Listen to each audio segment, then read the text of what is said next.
Hey all, welcome to ShareTreck. I've tried to keep this video short, but it's grown much bigger than I expected, so please bear with me. The gist of this video is that I'm trying to explain how the various exponential moving average, RSI, MACD, and all work together, and also doing a quick analysis of what's happening with this market, defining the terms like recession, inflation, and stagflation, and also talking about the solutions that we have. So let's get started.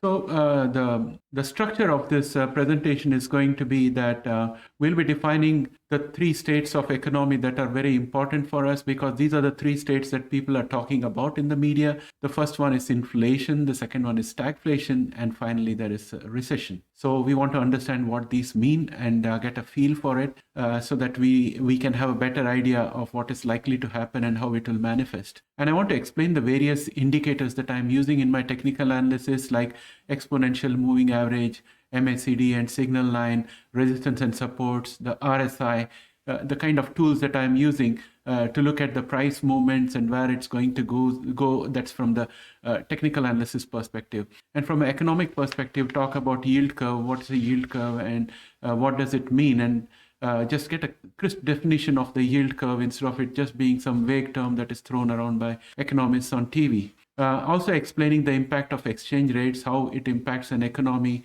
and how exchange rate can be used as a tool in case of inflation, stagflation, and recession. So that's the reason why I'm going to talk about the impact of exchange rates. I'm also going to explain the tools used by central banks, like interest rate, which is what the Fed uses, and selective credit control or similar measures, which are used by some other countries which have been quite successful in managing their economies through various ups and downs. So I'll be talking about those, explaining the behavior of gold, how gold behaves traditionally, and why its traditional behavior is a bit muted in present days. So I'm going to talk about that dynamic that has got to do with the US and US dollar and gold. And then we'll put it all together and look at the current situation in terms of the characteristics, what is exactly happening, what are the issues that are present, and then having had the discussion about all these tools and the states of the economy, we can then put all this knowledge together and try to speculate on what is likely to happen ahead and what needs to be done in order to make sure that we can avoid stagflation and the recession. In a nutshell is the scope of this particular video. Let's start by defining the term inflation.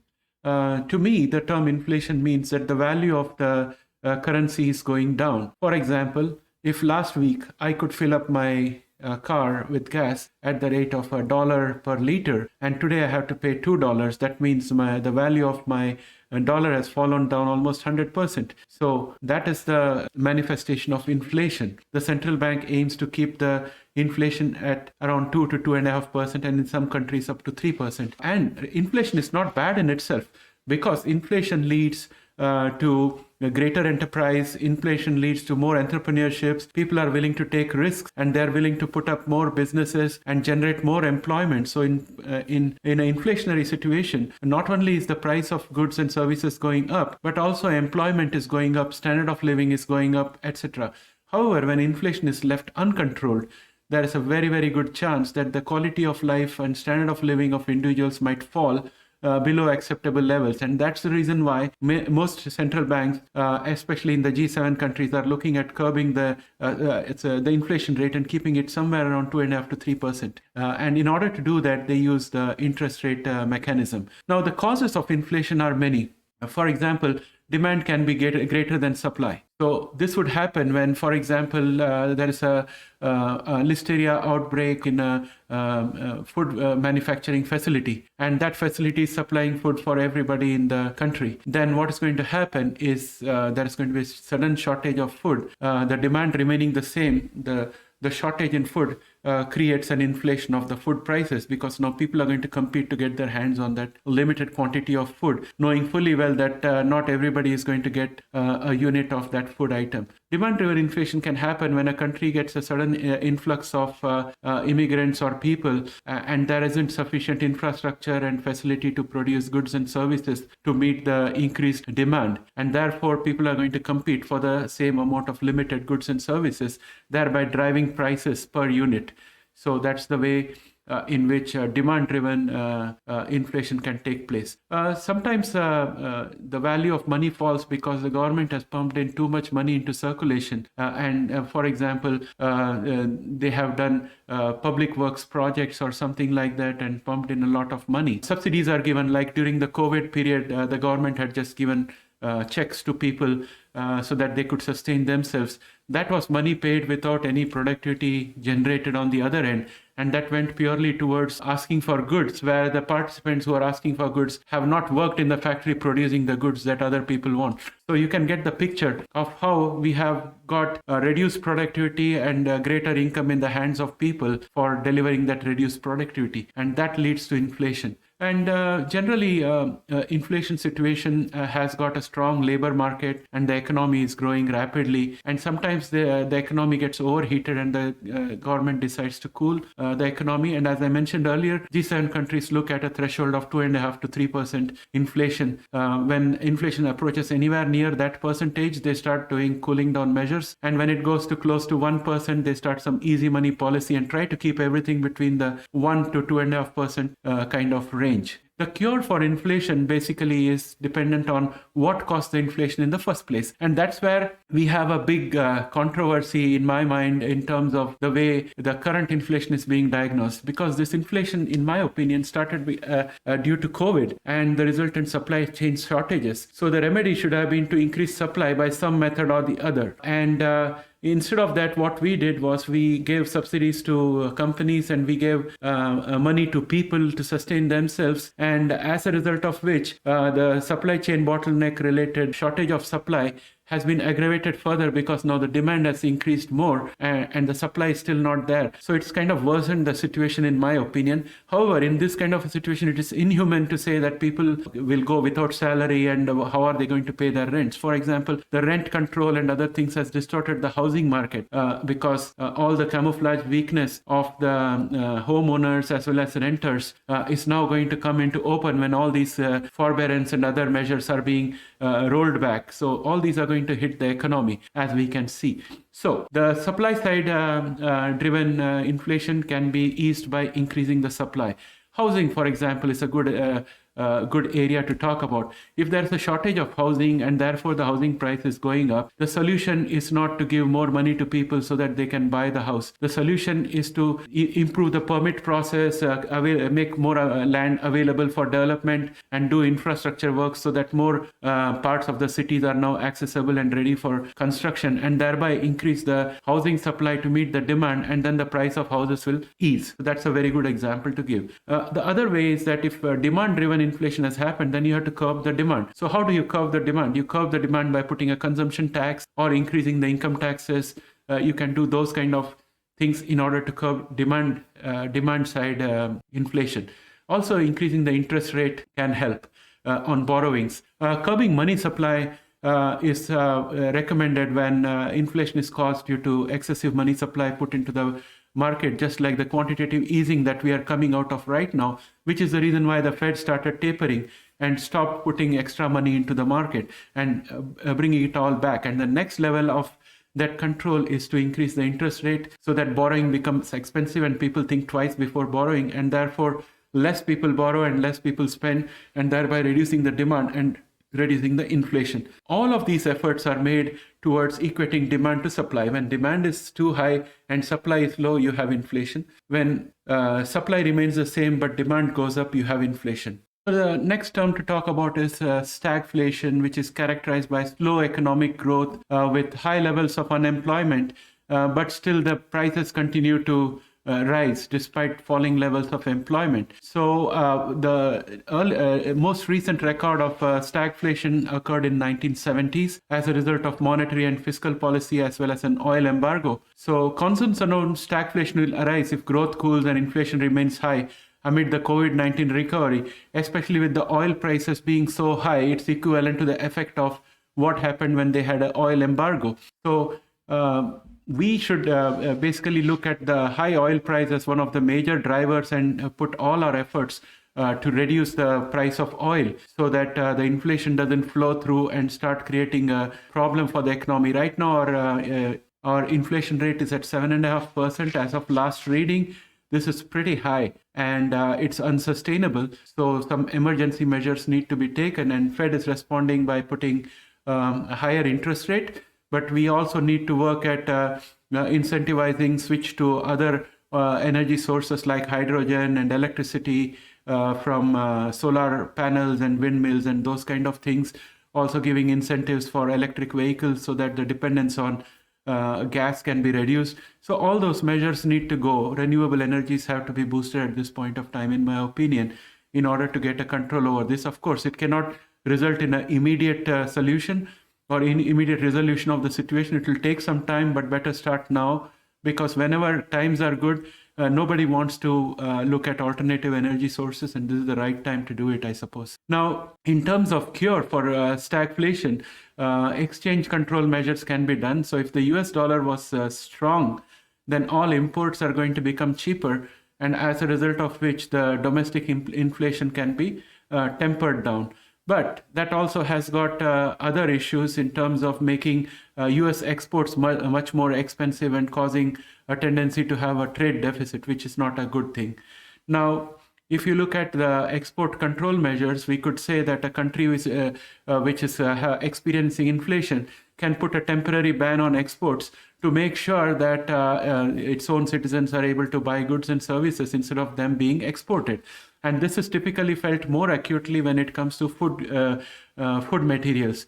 For example, if the prices of wheat is going up, then the government may as well come and ban all exports of wheat in order to make sure that all the wheat produced in the country is available for the local consumers instead of being exported. And finally, when we talk about public work projects, something like Build Back Better program or its equivalent, those can be done in order to increase the levels of employment. And when these are done, care has to be taken to make sure that it's creating higher productivity in the economy. For example, let's take the case of a country where the roads are so bad that the transport is taking longer time to reach the destination, and also there is a higher wear and tear of the trucks and the tires and everything. As a result of which, the transporter is going to charge a lot more for transporting goods across from point A to point B. So if the government was to do a public works project, and in that if they prioritize to build roads, good quality roads in those corridors which are in high demand, then those good quality roads are going to improve the life expectancy of the transport truck. And as a result, the time taken to transport goods from point A to B is going to be reduced, and the wear and tear of the tires and the truck is going to be minimized. And as a result, the transport operator can charge less and deliver faster. So that's an improvement in productivity, which in turn will result in a reduction in prices, which is one of the main problem in stagflation. The employment is low and still the prices are rising. So that's one example I can give. Let's talk recession. So when you have two consecutive quarters of GDP which show a negative reading, along with falling levels of employment, that's defined as a recession. And the causes of recession is the overheating of the economy, like what we are in right now, with a 7.5% inflation, and the Fed is going to start raising the interest rates, which is also another driver that enables recession to happen. And when the interest rate goes up, we have spoke about the flattening of the yield curve, which discourages people from doing long-term investments. Therefore, entrepreneurship is stifled, new technologies and innovations are stifled.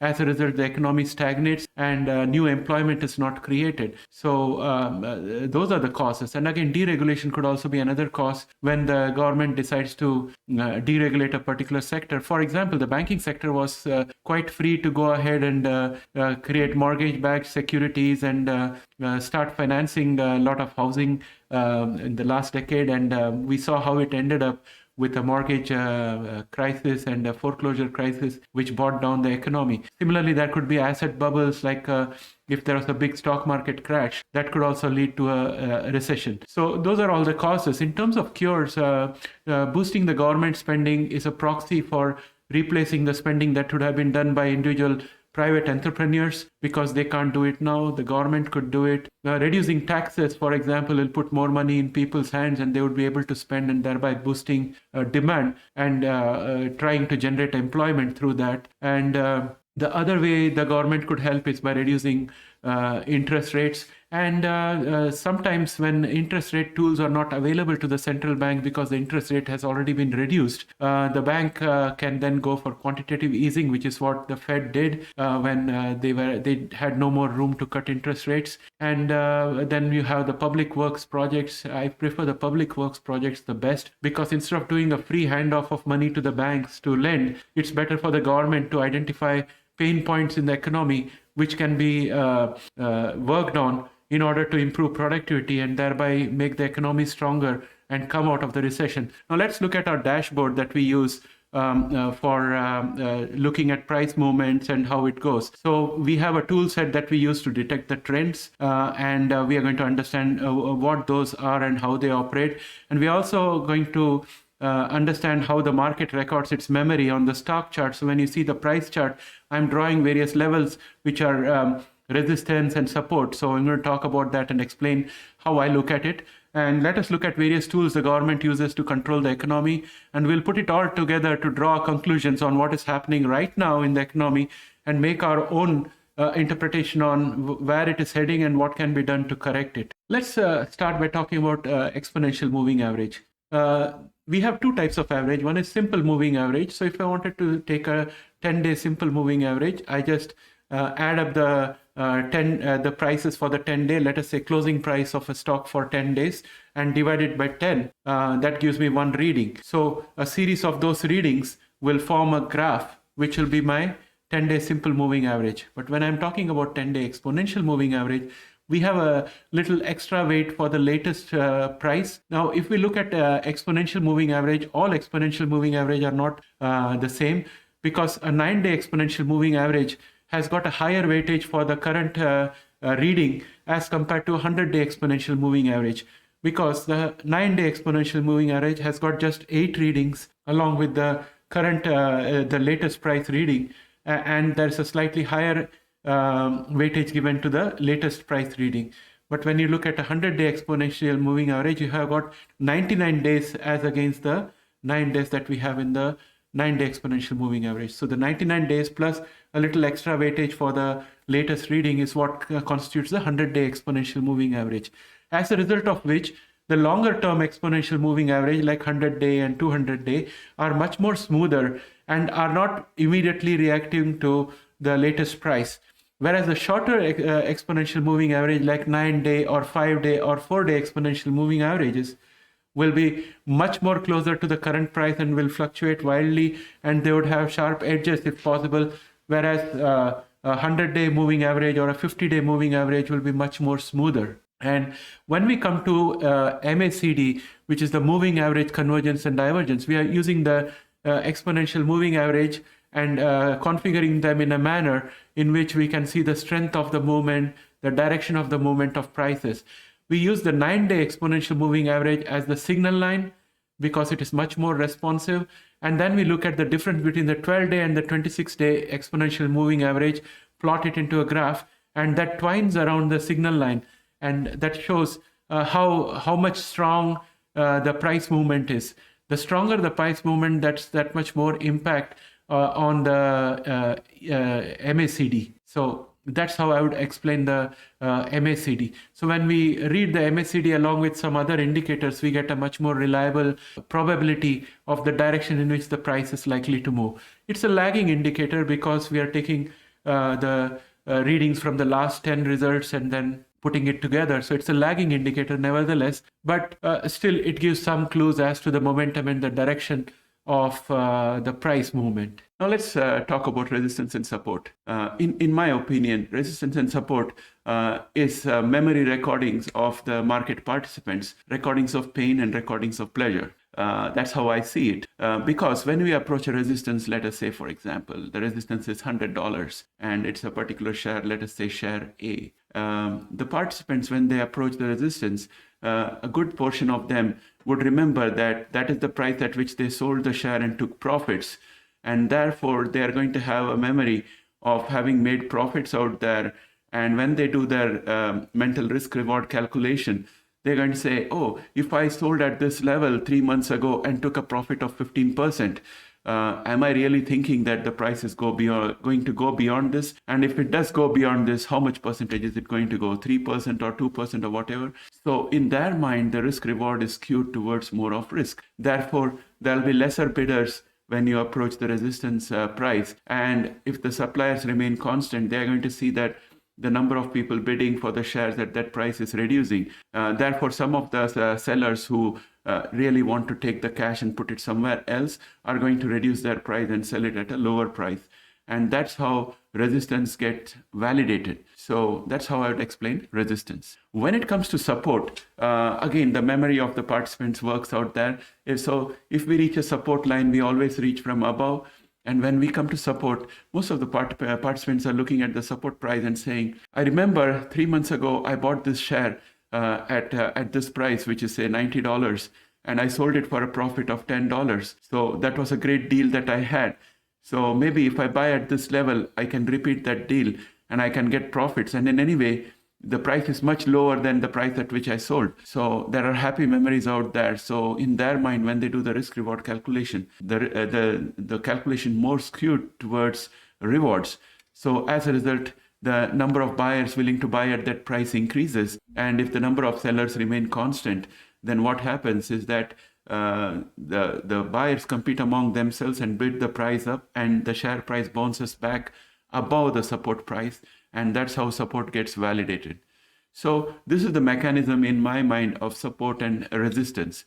So whenever we look at the share price approaching a support, we also tend to take a look at the relative strength index, showing how many participants are there in the market and what is the power in the market in terms of volumes to push deals.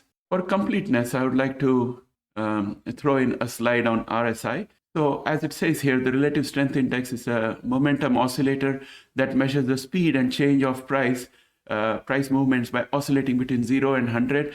And traditionally, RSI is overbought when it is above 70 and oversold when it's below 30. So if you see the shaded portion on the RSI that I have on my charts on a daily basis, that's where you will see it happening. So let me show that to you for a second.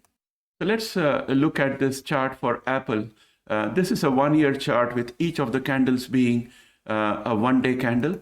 And if you notice, we have this exponential moving averages here. We spoke about exponential moving average and how they are calculated. And as you can see, the 9-day exponential moving average, which is this yellow line, is on the very top, followed by the 50-day, 20-day, and the 100-day. So ideally what we want is for this 50-day exponential moving average also to go below the 20-day exponential moving average. And then we have them stacked in the right sequence to show a strong bull market for that particular share or the particular index. So we can see everything moving in the right direction for Apple. And conversely, when the market goes bad, you will start seeing these moving averages going the other way around, with the 100 being on the top, 50 being next, 20 being after that, and 9-day being at the very bottom, and the price going below the 9-day exponential moving average. So at any point of time, the 9-day exponential moving average is going to be the closest to the price. And having said that, let us look at the relative strength index here. Now I'm going to increase the width of this column to make you see it clearly. So you can see that right from here all the way down to here, we have the channel for RSI, and we have a dotted line at 70%, and we have a dotted line at around 30%. So those are the two bounds within which RSI should move in order for it to be viable to trade the share. When RSI goes above the 70% mark, then we assume that the share is overbought, which means that people have already bid up the prices and the volume has gone to a great extent. Now the market participants are going to start feeling that the share is overpriced and they need to take a pause. And if the fundamentals are good, there will be a sideways movement, maybe a little bit of a dip, and then there will be a movement back again after the RSI comes back into what I call as the civilization zone between 70% and 30%. So in my personal experience, I feel that when the momentum is above average and moving upwards, that's the best indicator of a strong bullish trend in a given share or an index. And when you look at the MACD, you are looking at the signal line moving up. That is the earliest indicator showing that we are turning bullish. And when you have the MACD cross over the signal line and go up, that's the second indicator that shows and confirms the bullish bias. So for Apple, you can see both the signal line is moving up and the MACD is above the signal line and moving away from the signal line, as you can see from the histograms. So that gives us a sense that it's a bullish sequence in Apple. And when you look at the histogram out here, this shows the volumes. So you have got average volumes going on here and slightly above average volumes. So that's a good trend. If the volumes are low, then you can't believe the signal that is being shown because the number of participants are very less and it's not reliable. So if there is a low volume and all these things happen, don't believe the indicators if the volume is low. Because with a lower volume, there will be high volatility and the trends cannot be relied upon. For those of you who are more interested in understanding the yield curve, so the Treasury has got a page which is called Treasury Yield Curve Methodology. I'll put the link in the description. You can go there and have a look. So they describe how they derive the yield curves. But for our discussion, I'd like to take you to this page where we have a link to view the daily Treasury yield curves. And when you go here, you can see that you have, for the current month, we have the Treasury yields for all durations, right from 1 month all the way up to 30 years. And for our purpose, we are going to look at this column, which is the 10-year column and the 1-year column and the 2-year column. So if you see the difference between the 2-year and the 10-year for the 1st of March 2022, you can see that you have a difference of around 0.41. And as you go down, you will see that the 10-year is now 2.38 and the 2-year has gone up to 2.18. So the difference between the two of them is just 0.2. So it has fallen. So when you see that the Treasury yield has fallen, and if you plot the transition from where it was on 1st of March to where it is today on a graph by connecting those dots of the differences, you will find that the curve is tending towards 0. And the moment it touches 0, you can say that the yield curve has flattened between the 10-year and the 2-year. So that is a precursor of a recession. So the moment it touches 0, you are in recession. And there is a possibility of the yield curve to go below that. And that is called as an inverted yield curve, because the regular yield curve is always moving upwards. And the flattening yield curve is moving towards 0 and tending to touch 0. And the moment it goes below 0, it is considered to be an inverted yield curve. So that's the theory behind yield curves that you're going to hear more often in the media going forward. So having said that, I would like to now talk about exchange rate. And you may ask, why are we talking about exchange rate out here? That is because exchange rate can be a mechanism that can be used to address the condition of the economy, whether it's a recession or whether it is a stagflation or if it's inflation. So when we talk about exchange rate, we basically are defining the relationship between the currency of a country in relation to currencies of other countries. And when it comes to international trade, basically US dollar is considered to be the base, and every currency measures its exchange rate by comparing it to the US dollar. So if a currency becomes weak because of economic problems within the country, then you will get more of those currency against the US dollar. If a currency becomes strong because it has exported a lot of oil and it has found new mineral riches, then you will find that currency is going stronger and you will get more US dollars for that currency. That's how the phenomenon of exchange rate works. So the rate at which a currency is exchanged for another is what is called as the exchange rate. A strong US dollar, for example, can reduce the cost of imports and make it easier to import, and therefore it will dampen the inflation because the imported products are going to be cheaper. But when that approach is taken, you have a situation where domestic products become expensive and therefore you would have unemployment. and the domestic products won't be able to sell. Therefore, ventures are not profitable, and there will be less and less people willing to put up new factories and plants and so on. So countries generally try to avoid manipulating the exchange rate. But if a country wanted to come out of stagflation or from a cycle of inflation, especially for inflation, a country can make its currency stronger, and therefore its imports will become cheaper, and the stress that is there on labor will get a bit eased, and the price increases can be tolerated. They will come down because the imports are much cheaper, and the pressure on manufacturers to ramp up manufacturing is reduced, and overall the overheating economy can kind of slow down. So these kind of things happen naturally in the economy, but when it doesn't happen naturally, that's the point of time when there is the need for the central bank to intervene and force some correction. So in a recession, a country can stimulate demand and employment by having a weaker currency. So one of the instruments of making an exchange rate stronger is giving higher interest rates, so money starts flowing in for higher interest rates. The current situation for US, where US is going through a recession and still the dollar is strong, is mainly because there is a flight to safety because of the Ukraine-Russia crisis, and therefore money is coming into the US bonds, and therefore the US dollar is getting stronger. Now you can see how China increased its dominance in the market and became a predominant manufacturing hub. The Chinese government had controlled the yuan and kept it at a low rate, so that in terms of US dollars and euros, you could get more yuan for less US dollars and less euros. As a result, a lot of companies found it much more profitable to design and create properties, intellectual properties and product designs in the United States or in Europe, but get it manufactured in China because the manufacturing cost was very high in the US.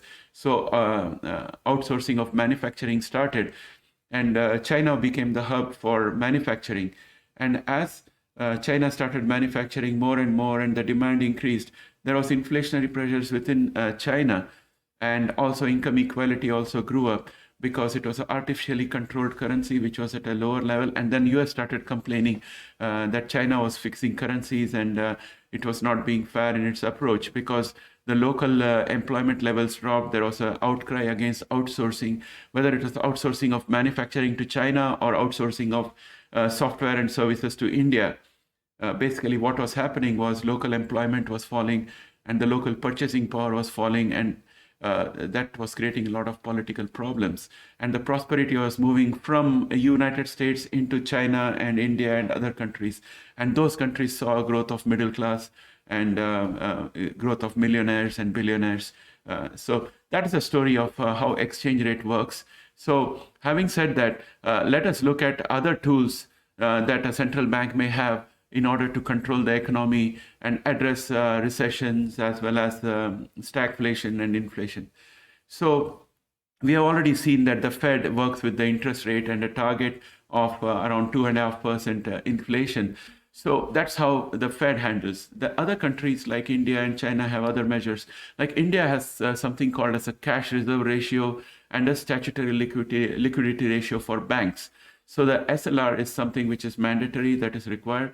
But the cash reserve ratio is something that the bank says, there is central bank says in India that each of the branches should have a certain amount of cash in their branch. Any amount above that has to be deposited into the currency chest, which is, there is a currency chest in each city. So the banks will take the money and put it in the currency chest, thereby making sure that the money is not there in the bank branch. And collectively, the central bank would dictate what should be the cash reserve ratio and what should be the statutory liquidity ratio. Higher the CRR and higher the SLR, the less money available for the bank to give out as loans. And therefore, it kind of puts a curb on lending capacity without actually increasing the interest rate. So that's a measure that they have. China also has a similar reserve for banks, which is called as the reserve requirement ratio. And right now, China is planning to slash that in order to help real estate companies in China as well as the beleaguered sectors of the economy to get more loans much easily so that they can service their requirements and continue with the manufacturing process and expansion. So if you can look at the overall picture, you would see that the US and China are in totally different places from an economy point of view. So let's put a pin on that point, that China and US are in totally different stages of economy at this point of time. We'll revisit that at the end. Now let's look at the behavior of gold. So gold is not easy to produce, and you cannot mix metals and create gold, as a result of which the demand for gold has never been met with production, and gold has therefore become more valuable. And when people know something can't be replicated easily, the trust in the value of that item becomes much more. So diamonds are there, which also hold value. But when it came to gold, it was easy to identify whether it was genuine, and everybody recognized gold. It was used for ornaments. So somehow gold became a store of value. So at times of crisis, people would carry gold with them. In the ancient days, the kings used to make coins out of gold, and that gold had the value. So that's the background of gold. So earlier, when the world got together after the World Wars and US became the leader, it was agreed that US would hold a whole lot of gold and issue the US dollar, which will be backed by the gold. And the promise of the US dollar was to give back gold for that value that is mentioned in the dollar. And that's how the US dollar became global currency of reserve.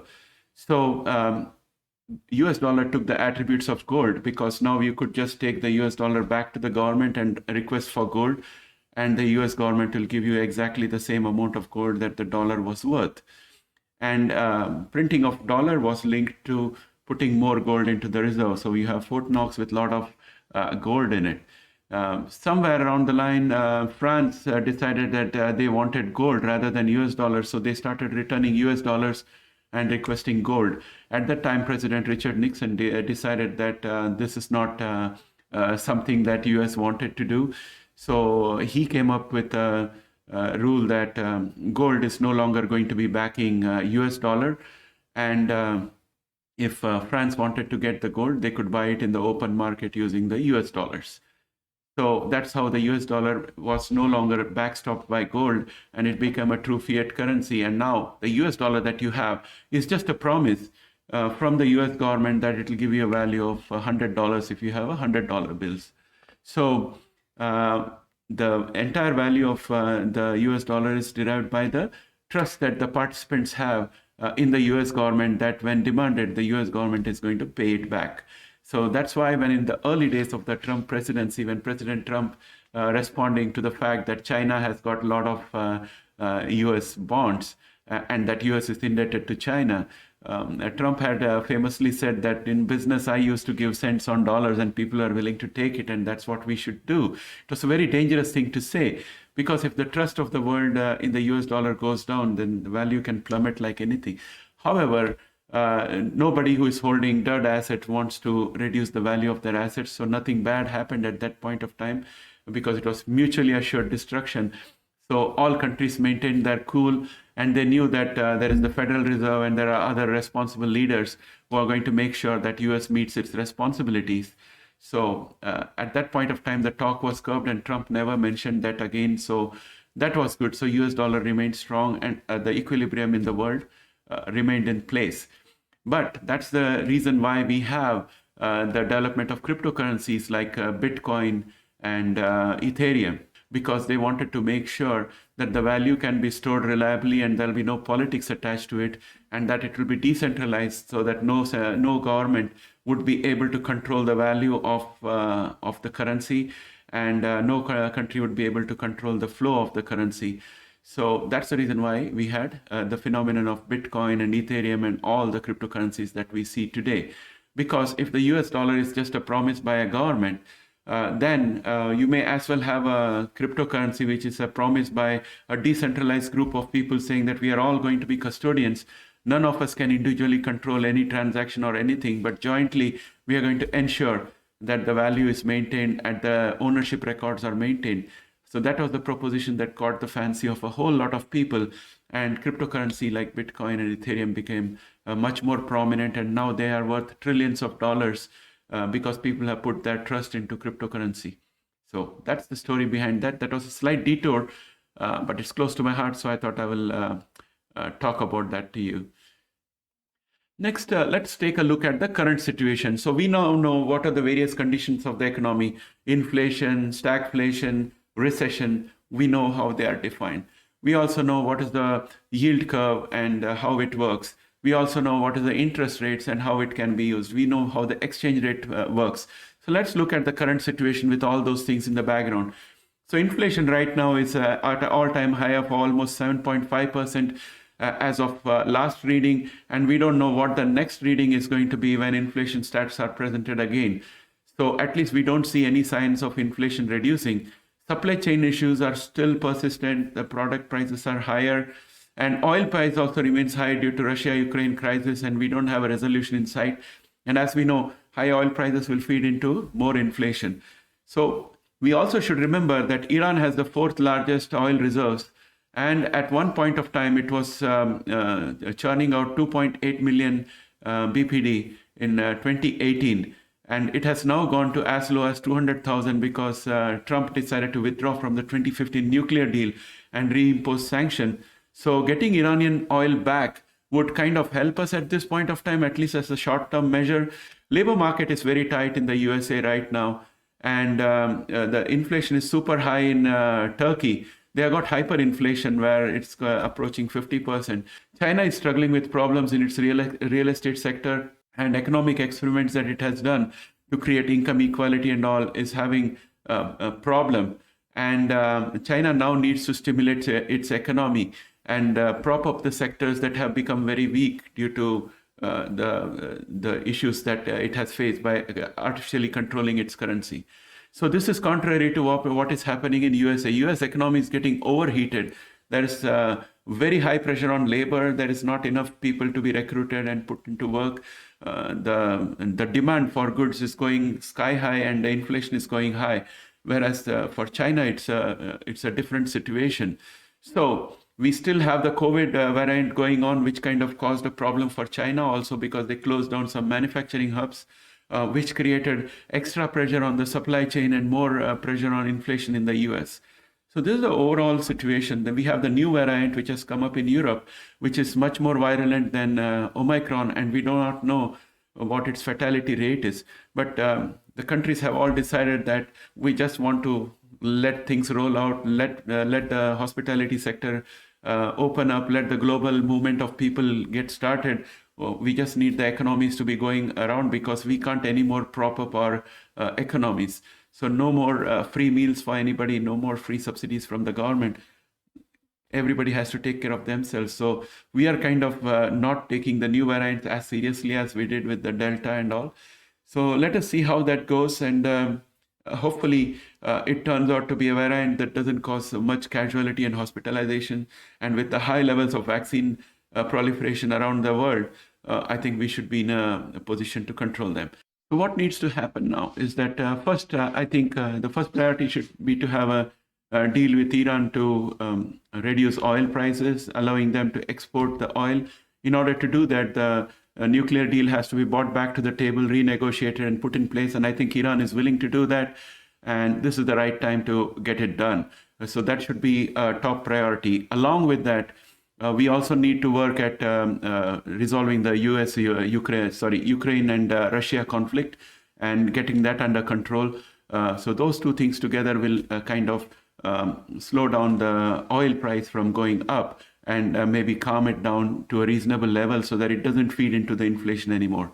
US and China need to work together because their economies are so interdependent that the inflation in USA can boost the economy of China, and the deflation in China can temper the inflation in US and bring it down. So between the two of them, it will be like fire and ice, and it will kind of bring us to the middle. So that needs to happen. Special task force need to be set up to work fast to resolve the supply chain bottlenecks and provide import authorization where needed to ease inflation from the supply side. So if there are some specific areas, especially for capital goods, where there's a problem, that needs to be handled on top priority, and imports needs to be ensured so that production work can go on for creating goods and services. And plans like Build Back Better have to be kept handy so that if we come into a situation like stagflation, those can be helpful in boosting up the employment levels so that we can convert that stagflation into a recovering recession. So you already have seen the characteristics of recession, inflation, and stagflation. So I'll leave you with that. And Feds need to monitor the economic indicators to pause or reduce interest rate hikes with an aim to avoid recession, because we are at the razor's edge. If the Feds see any signs of stagflation happening or recession happening, they need to make adequate announcements. Sometimes the announcements by Fed itself can change the direction of the market, and they can further take the step of actually pausing the interest rate hikes in order to give the right stimulus to move the markets in the right direction and away from a stagflation or a recession. So that's, I think, a litany of things that need to happen. So we really have a mess in our hands. The leaders of various countries need to work together responsibly and in an expeditious manner in order to resolve the issues, because all these things have equal priority and have to be done simultaneously in order to get us out of the situation that we are in globally and in US in particular. So with that, I'm bringing this session to an end. I hope you liked it. And if you did, please don't forget to put a like out there so this video can be discovered by others. And also, if you are not subscribed yet, or if you're a new viewer here, please subscribe to our channel for everything related to CRISPR and a little more. Thanks and have a great day. Have a great weekend. Bye for now.